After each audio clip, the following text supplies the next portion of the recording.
sepse e infecção da MIB, coordenador da Rede Institucional de Pesquisa e Inovação em Medicina Intensiva do Complexo Hospitalar Santa Casa, médico intensivista do Hospital Santa Rita, desculpa,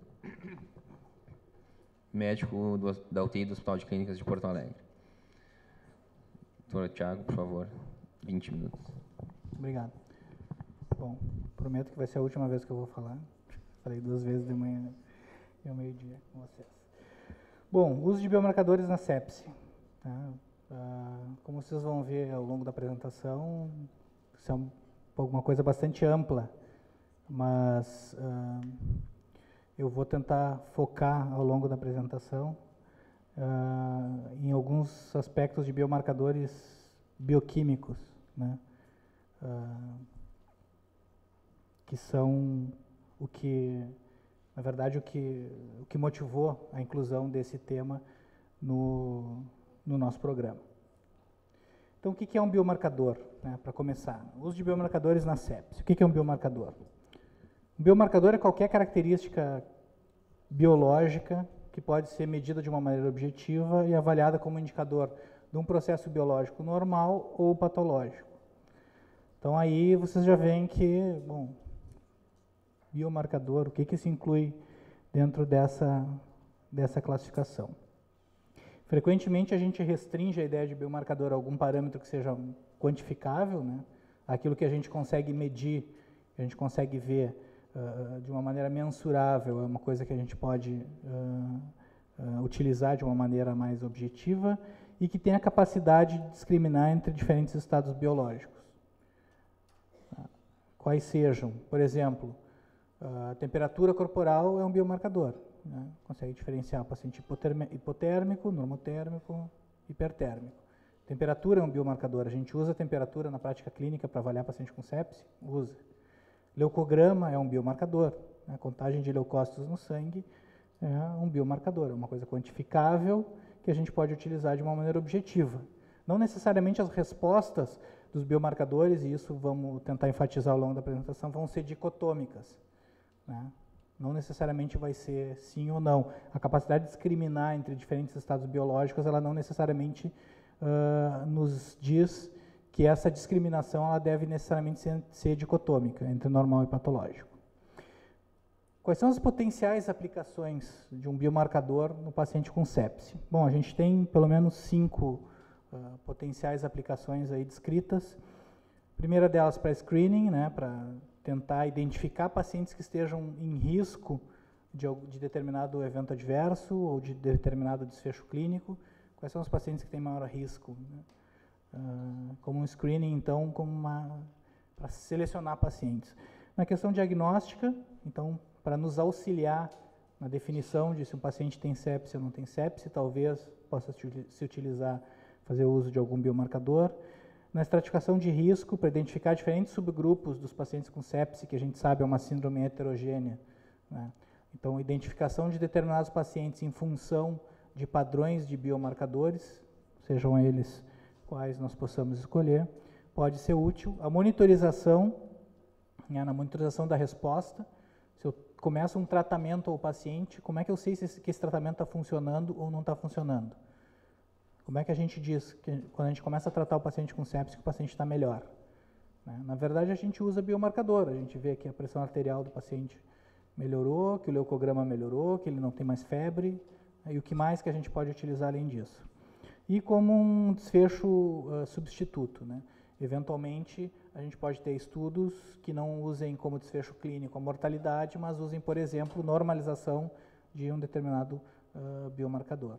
Normalização do lactato, queda de proteína C reativa, desfechos desse tipo também podem ser usados na literatura.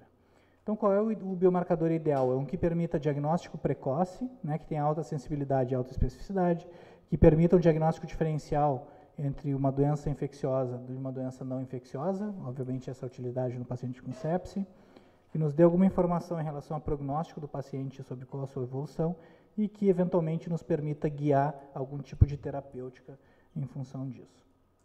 Então, o que se encaixa nessa definição? O slide, a letra pequena, não dá para ler, é proposital. É porque muitas características clínicas se encaixam na definição de biomarcador. repetindo, como eu já comentei, febre, né, ou a temperatura corporal é um biomarcador, frequência cardíaca é um biomarcador, presença de taquipneia é um biomarcador, estado neurológico é um biomarcador, marcadores inflamatórios, né, leucocitose, contagem de leucócitos, enfim, alguns marcadores bioquímicos, proteína C reativa e procalcitonina, e nós vamos focar neles mais adiante, mas também parâmetros hemodinâmicos, pressão arterial, nível de lactato, tudo isso se encaixa dentro da ideia de biomarcador. Algumas variáveis fisiológicas são importantes na sepse porque elas vão definir a síndrome clínica. Então aí a gente já vê a utilidade dos biomarcadores na sepse. A gente define sepse em função de biomarcador, em função de frequência cardíaca, da presença de febre, da presença de taquipneia e da presença de leucocitose. Né? Os critérios de CIRS, todos eles funcionam em função de biomarcadores. Parâmetros de coagulação também são biomarcadores. O lactato, que a gente utiliza para avaliar endpoint de ressuscitação nos pacientes com sepse, também é um biomarcador e vai ser discutido de uma maneira mais detalhada aqui ao longo do congresso. Então, eu vou passar finalmente para os nossos biomarcadores de maior interesse. São os marcadores bioquímicos. Como o Rafael bem comentou e disse, eu espero que o Thiago fale sobre isso depois. Não, eu não vou falar. Eu vou falar de alguns deles, porque se eu fosse falar de todos, a gente já está aqui até domingo conversando sobre isso. Mas, para tentar focar dentro de toda essa lista de biomarcadores, e a lista poderia seguir ainda mais, vamos focar nos mais utilizados e onde a gente tem mais evidência de utilidade clínica, né, do ponto de vista clínico realmente, à beira do leito, que são a procalcitonina e a proteína C reativa. A procalcitonina ela é produzida pelas células tireoides e tem um papel um pouco indefinido na resposta imune. Né? Não se sabe muito bem que papel ele joga dentro de toda aquela cascata que o Rafael bem apresentou para vocês há pouco. Ela aumenta em infecções bacterianas, está associada com prognóstico na sepse e é um marcador diagnóstico.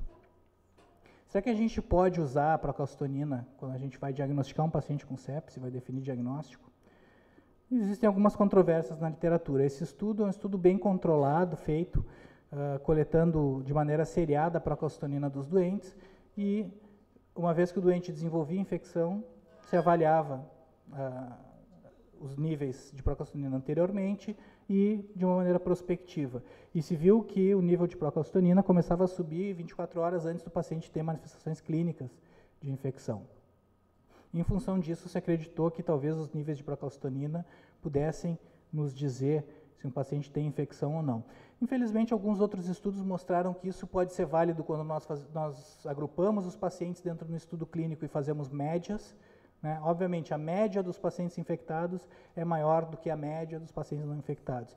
Mas do ponto de vista clínico, de atender um doente de cada vez, a gente tem alguma dificuldade. Por quê? Porque existe uma superposição importante entre os níveis. E embora, na média, os pacientes com infecção tenham níveis mais elevados, no paciente individual é muito difícil estabelecer a partir de um valor único e absoluto se aquele paciente tem ou não tem infecção. Isso foi demonstrado não só na pneumonia associada à ventilação mecânica nesse estudo, onde se viu um pouco como é que as coisas variaram, mas também em alguns estudos posteriores. Outro aspecto bem valorizado da procalcitonina é a questão da suposta especificidade que ela teria em relação à infecção bacteriana, o que também não é verdade, porque quando a gente analisa alguns estudos, por exemplo, até pacientes colonizados, pacientes críticos crônicos colonizados por patógenos multiresistentes ou mesmo colonizados por cândida, vão apresentar aumentos da procalcitonina. Claro que não são aumentos tão significativos quanto aqueles do paciente com uma infecção aguda ativa. Mas, novamente, do ponto de vista individual, é muito difícil, a partir de um valor absoluto, a gente ter uma ideia precisa. Esse estudo revisou, em 2008, a literatura que existia até então em relação à procalcitonina e o uso da procalcitonina como um marcador de infecção sistêmica e de sepse, mas, novamente, o que se viu foram níveis superponíveis em pacientes sadios, em pacientes com sepse grave, em pacientes com choque séptico, sem um claro benefício. Como um valor absoluto pode nos ajudar pouco na questão dos biomarcadores, a gente passa por uma ideia de follow-up, de avaliar a evolução dos doentes em função dos níveis de um determinado biomarcador. E é isso que a gente faz, por exemplo, quando a gente pega um paciente com sepse grave, a gente vai avaliar a leucocitose. A gente avalia a nossa resposta, muitas vezes, por uma redução, melhorou a leucocitose. Então, a gente deveria usar esse mesmo raciocínio também para outros biomarcadores que a gente suponha que possam nos ajudar em tomadas de decisão clínica. Então, a avaliação dinâmica. O que é mais importante para mim? É saber que o nível de procalcitonina está em 3, ou está em 5, ou está em 1,5, ou em 0,5, ou saber que ontem ele era maior do que hoje, né, e que ele vem caindo, ou que ontem ele era menor do que hoje e ele vem subindo.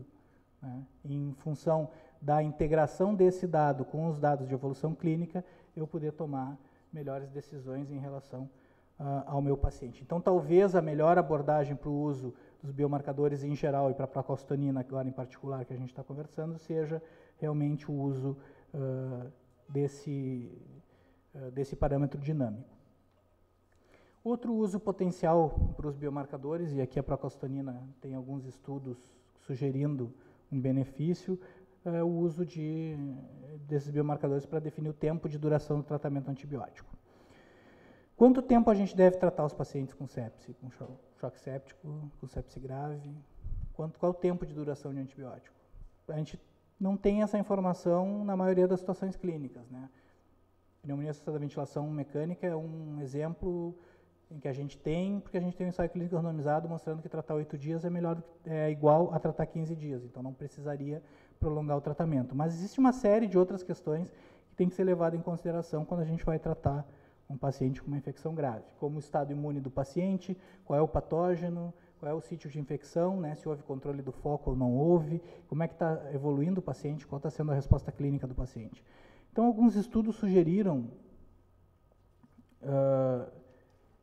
que o uso de um protocolo baseado na procalcitonina poderia nos sugerir uma suspensão mais precoce do tratamento antimicrobiano.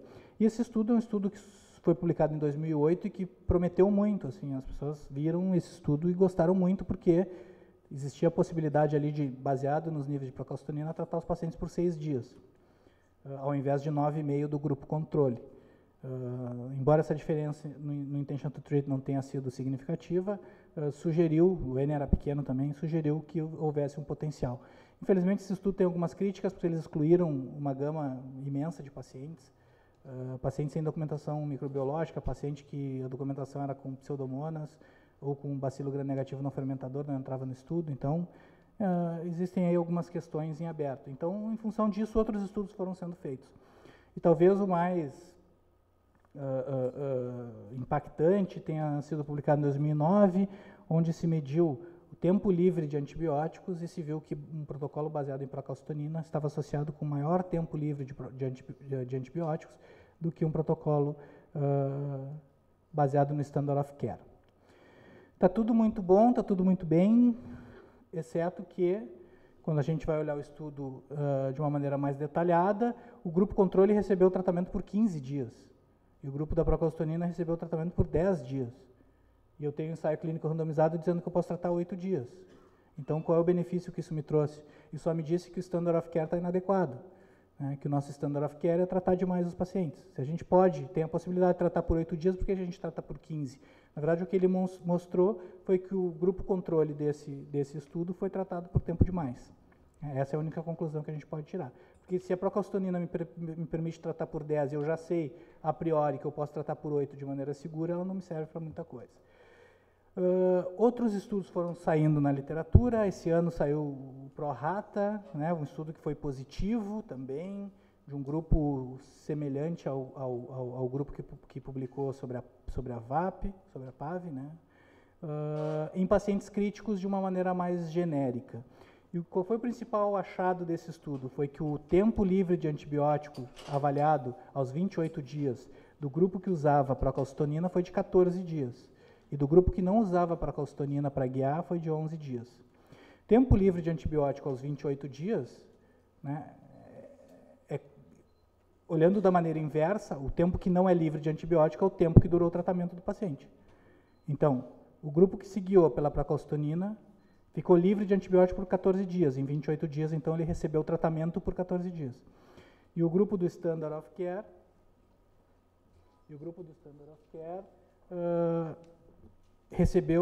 teve um tempo livre de antibiótico de 11 dias. Ou seja, eles receberam tratamento por 17 dias. Por que esses pacientes estão sendo tratados por tanto tempo? Né? Novamente, o que nos mostra o estudo, que o Standard of Care trata de uma maneira prolongada os doentes. Além disso, tem a questão dos pacientes de baixo risco. Os pacientes de baixo risco e pacientes de alto risco vão se comportar de uma maneira diferente nesses estudos. E, finalmente, o PES, que é um outro estudo randomizado, que incluiu, o maior estudo randomizado, incluiu 1.200 pacientes e teve resultado negativo. O resultado não só foi negativo porque não mostrou benefício do uso de uma estratégia baseada em biomarcador, mas ele mostrou malefício, mais disfunção orgânica naqueles que guiaram a terapêutica em função de um biomarcador. Existe uma meta-análise que tenta juntar todos esses estudos da Cochrane, que conclui de uma maneira brilhante que o potencial benefício do uso de qualquer biomarcador vai ter que ser avaliado de uma maneira individual. Então, nós temos que avaliar o doente, né? Porque, na média, a gente sempre vai conseguir resultados. 5 palavras sobre proteína C reativa. A proteína C reativa foi descrita em 1930. Ela é uma proteína que surgiu em reação ao Streptococcus pneumoniae, faz parte da resposta imunológica inata, tem efeito antibacteriano direto e é produzida no fígado e é relativamente inespecífica. E essa é a grande crítica que se faz à proteína C reativa. A proteína C reativa é inespecífica. Não dá para usar, é inespecífica. Aí eu pergunto, ok, o que a gente usa quando a gente vai guiar a terapêutica do paciente com sepse? Que parâmetro a gente utiliza para dizer que o paciente está tendo resolução clínica? Melhora da febre, melhora da leucocitose. Melhora da febre, melhora da leucocitose são específicos, né? A proteína C reativa é que é inespecífica, tá bom. Então, obviamente, sim, ela é inespecífica, ela tem problemas de especificidade, tantos quanto as estratégias que a gente utiliza na prática clínica. Então, ela pode nos agregar informação. Nesse estudo que tentou comparar, né, o que a gente faz na prática clínica e aquilo que a gente poderia fazer baseado na proteína C reativa, se viu que a variação da leucocitose e a variação da temperatura tem uma performance clínica pior do que a variação da proteína C reativa. Então, inespecífico por inespecífico, a gente pode utilizar também a proteína C reativa dentro da ideia. Mas a proteína C reativa ela se comporta de uma maneira razoável. Além disso, a gente, obviamente, não deve utilizá-la como um parâmetro dicotômico de sim e não. Sim, o paciente está melhor, não, o paciente não está melhor, e simplesmente em função desse dado. A gente deve integrar isso com outras informações clínicas. Existem, inclusive, scores clínicos que tentam utilizar esse tipo de abordagem. Finalmente, então, em relação à evolução, a proteína C reativa, além de ter essa utilidade de auxiliar no diagnóstico, de nos auxiliar na resposta clínica, né, alguns estudos mostraram que existem curvas padrão de resposta nos níveis de proteína C reativa que se associam com desfecho clínico. Isso talvez seja o que a gente mais gostaria de ter. Então, em pacientes com pneumonia associada à ventilação mecânica, esse é o primeiro estudo, aqueles pacientes que têm um padrão de resposta com redução.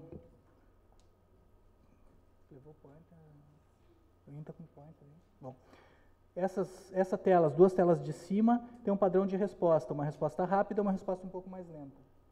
Mas ambos mostrando resposta clínica. A proteína C reativa caiu, o paciente melhorou, resposta clínica. Aqueles pacientes em que não existe uma queda do nível de proteína C reativa, ou que ela cai e volta a subir acima de um ponto de corte que é relativo, porque depende do basal do paciente e não depende de um valor fixo, né? Depende da porcentagem em função do basal do próprio paciente, se associam com pior desfecho e com maior mortalidade. Em função disso, a gente pôde estimar, inclusive, relações com a adequação do tratamento empírico. A ausência de uma resposta de queda de proteína C reativa no paciente com sepse se associa com um tratamento antimicrobiano inadequado. Isso vale também para a procalcitonina quando utilizada dessa maneira dinâmica. E alguns estudos mais recentes também acharam esse mesmo padrão de resposta associado ao desfecho clínico em pacientes com sepsia adquirida na comunidade, não só pacientes com pneumonia associada à ventilação mecânica. Finalmente, então os biomarcadores eles são amplamente utilizados nas decisões clínicas. A gente usa biomarcador para decisão clínica porque biomarcador é tudo que a gente utiliza na avaliação clínica do nosso doente. Os marcadores bioquímicos, como a proteína C reativa e a procalcitonina, têm potencial como auxiliares da decisão clínica, porém a gente não deve esperar um número mágico ou esperar que ele nos diga exatamente o que a gente deve fazer em determinada situação. Tá? É a integração dos dados desses biomarcadores com a informação clínica que vai nos auxiliar. O uso dinâmico dos biomarcadores é a alternativa mais adequada, né? Não esperar que um número absoluto nos dê uma informação relevante, né? Usar o paciente como seu próprio controle, né? Se eu sei que o nível inicial dele, quando ele estava em choque séptico, de determinado biomarcador era 100 e agora ele está 50, isso tem um significado. Se era 100 e continua 100, ou subiu, agora é 300, tem outro significado. E é isso que vai valer, e não o número sozinho. Além disso, a integração dos dados clínicos e laboratoriais, como são os biomarcadores, vai ser fundamental na tomada de decisão dos pacientes. Novamente, o nosso convite para nosso simpósio internacional de infecções em UTI, que vai ser em Florianópolis, nos dias 1º e 2 de junho. Palestrantes nacionais e palestrantes internacionais. Vai ser excelente, não só pelo congresso, mas também porque Florianópolis é uma bela cidade. Espero que vocês possam estar lá com a gente. Muito obrigado.